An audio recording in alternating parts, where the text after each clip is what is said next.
Supreme court ने कार्यकर्ता वकील प्रशांत भूषण के कोर्ट की अवमानना मामले पर फैसला सुनाते हुए उन पर ₹1 का जुर्माना लगाया है।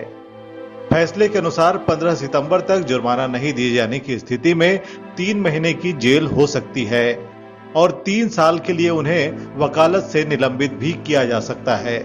बता दें कि 63 वर्षीय प्रशांत भूषण ने यह कहते हुए पीछे हटने या माफी मांगने से इनकार कर दिया कि यह उनकी अंतरात्मा और न्यायालय की अवमानना होगी। उनके वकील ने तर्क दिया है कि अदालत को प्रशांत भूषण की अत्यधिक आलोचना झेलनी चाहिए क्योंकि अदालत के कंधे इस बोझ को उठाने के लिए काफी हैं। बताते चले कि 25 अगस्त को जस्टिस अरुण मिश्रा, BR गवई और कृष्ण मुरारी ने प्रशांत के माफी मांगने से इनकार करने के बाद उनकी सजा पर आदेश सुरक्षित रख लिया था। अटॉर्नी जनरल के वेणुगोपाल ने भी सजा के खिलाफ तर्क दिया है। यह देखते हुए कि न्यायाधीश स्वयं की रक्षा करने या समझाने के लिए प्रेस के पास नहीं जा सकते हैं, अदालत ने प्रशांत भूषण की प्रतिष्ठा का हवाला देते हुए कहा, अगर इनकी जगह कोई और होता तो उसे नजरअंदाज करना आसान होता। तो एक तरीके से सुप्रीम कोर्ट ने बहुत ही बैलेंस रखते हुए यह फैसला दिया है ताकि प्रशांत भूषण जी के मामले को अच्छी तरीके से इनका निष्पादन की जाए ताकि मनुष्य का जो हमारा फंडामेंटल राइट्स है, मूलभूत अधिकार है जो हमारे संविधान के द्वारा रिकॉग्नाइज्ड है और संविधान में जिसका प्रावधान है, उनकी भी सुरक्षा की जा सके और सुप्रीम कोर्ट के खिलाफ किसी के भी द्वारा कोई भी बयान देने से पहले व्यक्ति को सोचना पड़े कि क्या हम जो बयान देने जा रहे हैं यह बयान सही है या गलत है, उन्हें सोचने के लिए मजबूर करे। तो इस तरीके से हम देख रहे हैं कि ये जो व्यक्ति जरूरत से भी ज्यादा कुछ से कुछ बोलते हैं, उनके लिए तो बहुत हद तक इसमें पाबंदी सी नजर आ रही है। तो साथ ही साथ हमें अपने फंडामेंटल राइट्स के लिए भी संघर्षरत रहना पड़ेगा क्योंकि अब तो ऐसा लगने लगा है कि शायद हमें कोई बात बोलनी भी चाहिए या नहीं बोलनी चाहिए और बोलने के पहले बहुत ही हमें सोचने की जरूरत पड़ेगी। लेकिन एक्शन हो, हर मामले में एक्शन हो। अगर किसी की अवमानना होती है तो एक्शन हो। तो हम एक रूल ऑफ लॉ के द्वारा रेगुलेटेड समाज का निर्माण कर पाएंगे। अब इसमें जो ₹1 का कॉस्ट है, मेरे हिसाब से मुझे क्यों ऐसा लग रहा है कि ये कम्प्लीटली मॉकरी है। यह बहुत मैं गलत फैसला इस वजह से बोल रहा हूँ क्योंकि अगर इसको हम जूरिस्प्रूडेंस के हिसाब से देखें, न्यायशास्त्र के हिसाब से देखें, भारत का जो न्यायशास्त्र है इसमें हमने डेटरेंट और रिफॉर्मेटिव थ्योरी को यूज़ किया है फॉर अवॉर्डिंग एनी पनिशमेंट। कि किसी को अगर पनिशमेंट देना है तो उसके लिए हमने डेटरेंट और रिफॉर्मेटिव थ्योरी यूज़ किया है। अब देखा जाए तो 4 टाइप के थ्योरीज ऑफ पनिशमेंट होती है, डेटरेंट, रिफॉर्मेटिव जिसको हमने इंडिया में एक्सेप्ट किया है, रिट्रीब्यूटिव और पुनिटिव।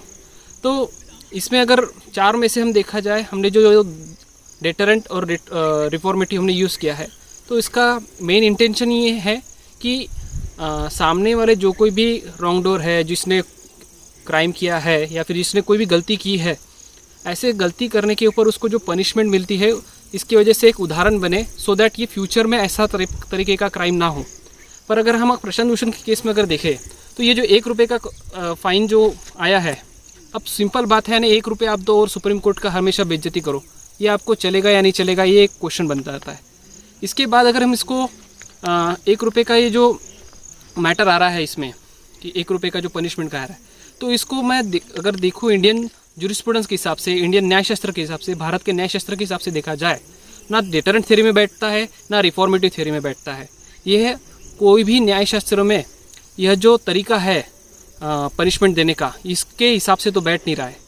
आजकल हम देख रहे हैं कि जैसे हैदराबाद में हुआ था, बाद में हमने विकास दुबे के मैटर में भी देखा है। ये जो इंस्टेंट जस्टिस वाला जो मैटर चल रहा है, इसकी वजह से ये कहीं ना कहीं यह साल में मुझे कंटिन्यूस देखने मिला है कि कभी न कभी हमेशा एक इंस्टेंट जस्टिस या फिर कंप्लीट मॉकरी हो रही है थेरीज ऑफ पनिशमेंट की। हमने डेटरेंट और रिफॉर्मेटिव थ्योरी यूज़ की है सो दैट फ्यूचर में अगर कोई भी ऐसा गलती रिपीट करता है तो उसको पनिशमेंट मिले, जो उसके वजह से एक डर रहे। अगर वो डर नहीं रहेगा तो इसके वजह से बहुत ज़्यादा केओस हो सकता है। तो हमको इसको मद्देनज़र रखते हुए प्रशांत भूषण को मैटर को देखना पड़ेगा और हमें ड्यू रिस्पेक्ट रखनी पड़ेगी हमारी थ्योरीज ऑफ पनिशमेंट पे, क्योंकि थ्योरीज ऑफ पनिशमेंट जो हमने हमारी जो डेटरेंट और रिफॉर्मेटिव थ्योरी को हमने यूज़ किया है एज अ न्यायशास्त्र में, तो इसको हमको बहुत, क्योंकि यह पूरा बेसिक्स है, यह ढांचा है, इसके ऊपर बड़ा हमारा पूरा जुडिशरी बैठा हुआ है। अगर यह बेस टूट जाता है, ये जो ऐसे टाइप की पनिशमेंट करने का अगर आ जाता है, इसकी वजह से दिक्कत बहुत होगी, मुझे ऐसा लगता है। मंगलवार को आखिरी सुनवाई में जस्टिस अरुण मिश्रा की अगुवाई वाले 3 जजों की बेंच ने कहा, आप प्रशांत भूषण सिस्टम का हिस्सा हैं, आप सिस्टम को नष्ट नहीं कर सकते। हमें एक दूसरे का सम्मान करना होगा। अगर हम एक दूसरे को नष्ट करने जा रहे हैं तो इस संस्था में विश्वास किसका होगा। ये है सुप्रीम कोर्ट की हैसियत। सुप्रीम कोर्ट में ऐसे व्यक्ति के अगेंस्ट हिम्मत नहीं जुटा सकते 1 रुपए का पनिशमेंट लगाया है। ये अरुण मिश्रा जो भ्रष्ट न्यायिक, जिसका न्यायिक चरित्र गिरा हुआ था सुप्रीम कोर्ट में, कि गरिमा को इसने खो बैठा, इतने इसकी हिम्मत नहीं पड़ी, क्योंकि वो प्रशांत भूषण जो है वो खुद ही इस भले ही सुप्रीम कोर्ट ने इनको पनिशमेंट सुनाया है, लेकिन ये केवल जो पनिशमेंट दिया गया है एक दिखावा है दूसरे अधिवक्ताओं को डराने के लिए कि आपको भी पनिशमेंट किया जा सकता है। इसलिए चूँकि प्रशांत भूषण वो व्यक्ति है जो सरकार को गिराने का काम किया है, जो अन्ना हजारे का चेला है, ये खुद अरुण मिश्रा का चेला है। इसलिए उसकी हिम्मत नहीं पड़ी, केवल उसको भयभीत करने, डराने के लिए 1 रुपए का पनिशमेंट दिया है। और वह प्रशांत भूषण 1 रुपए का पनिशमेंट जो लगा है वो कभी नहीं देंगे। और इसके अगेंस्ट माननीय न्यायालय में ये दोबारा रिव्यू डाला जाएगा और यही पनिशमेंट को फिर डिसमिस कर दिया जाएगा। ये होती है न्यायपालिका की चाल। न्यायपालिका में बैठे लोग आम आदमी, आम अधिवक्ताओं के ऊपर कहर ढहा देते हैं, लेकिन ऐसे लोगों के ऊपर हिम्मत नहीं पड़ती। यहाँ तक खुद अटॉर्नी जनरल ने भी इनका सहयोग किया है कि इनको पनिशमेंट न दिया जाए, लेकिन यह जो पनिशमेंट दिया गया है वह पनिशमेंट प्रशांत भूषण को नहीं दिया गया है। प्रशांत भूषण तो एक उसी कैटेगरी के उन्हीं लोगों के ग्रुप का आदमी है जिन्होंने दिया है पनिशमेंट, जिन्होंने दिया है उन्हीं के ग्रुप का आदमी है। इसलिए प्रशांत भूषण की अगेंस्ट कोर्ट के अंदर किसी की हिम्मत नहीं है कि उनके अगेंस्ट आर्डर पास करें। जो आर्डर पास हुआ है ये आर्डर दोबारा डिसमिस हो जाएगा और खुद प्रशांत भूषण 1 रुपए का 1 नया पैसा भी सुप्रीम कोर्ट में नहीं जमा करेंगे।